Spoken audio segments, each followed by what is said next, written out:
Underspoken aspect of growth is acceptance. I know most creators want to zoom in on things like motivation, discipline, and all of those esoteric concepts that leads to growth.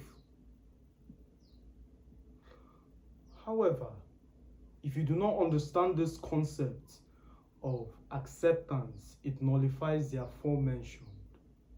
So you can be motivated, disciplined, go to work, do every single thing to achieve that outcome. But if you do not understand how to accept this new version of you, you wasted time. You just wasted the time of you and every single person. Literally.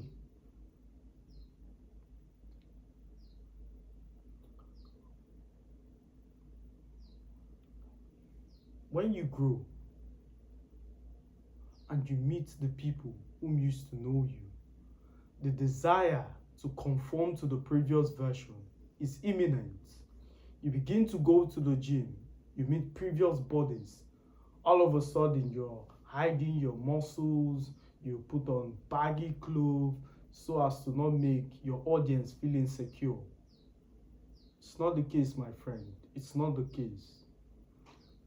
I'll use myself as an example. I wasn't always like this. I wasn't always intelligent, charismatic, confident, and all of those qualities you admire today.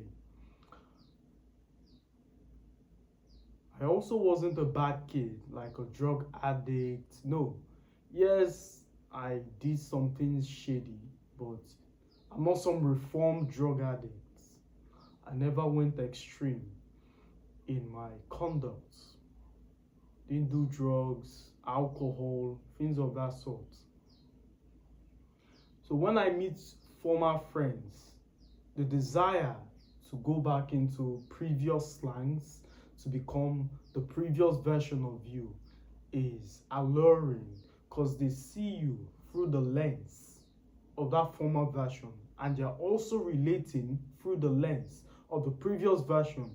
The natural response, and I've spoken extensively on how the mind works, is to act accordingly.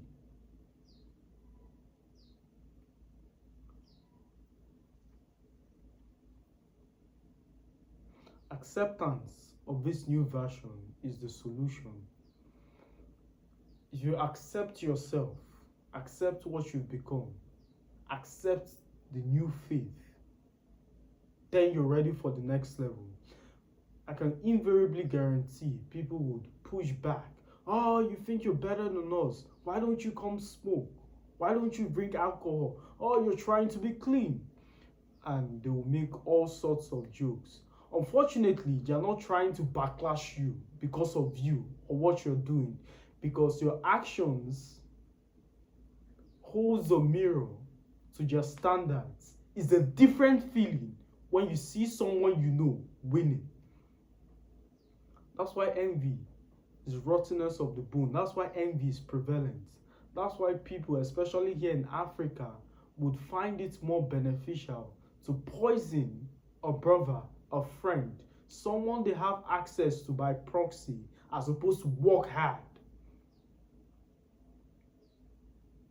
It's a different feeling when this guy whom I used to know, we used to swim together, he used to beg me for food, now he owns his own Mercedes. Impossible. If you fall under the category of people who sustain that wrong mindset, that someone literally needs to be eliminated for you to find peace, it's a flawed belief, and I'll tell you why in a second.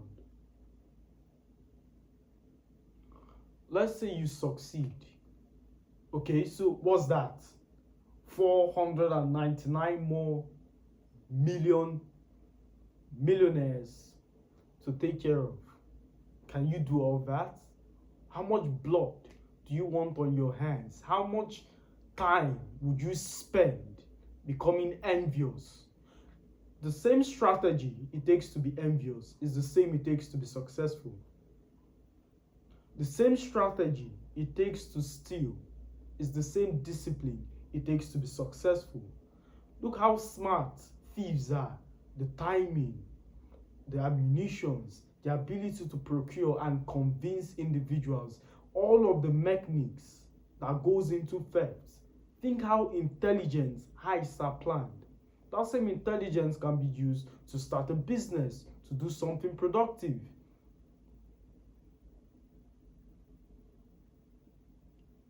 So acceptance is a key path in growth. You need to learn how to accept this new version of you, else it's a waste of time. You're learning a new accent, practicing this accent in front of individuals who previously knew you can prove fatal. It can prove fatal. They'll make fun of you, they'll laugh at this new lifestyle. Again, it's not because of you, it's this because of this standard is holding a mirror against their actions. Misery loves company. Poor people move with poor people. Undisciplined people move with undisciplined individuals. Not necessarily because they do not understand the truth, but it's comfortable there. And just standards is upsetting status quo. When you receive backlash next time, don't take it personal. Draw from the riches of the wisdom of which I have provided, and you'll be fine. As always, my friends, a pleasure speaking to you. I'll see you in the next one.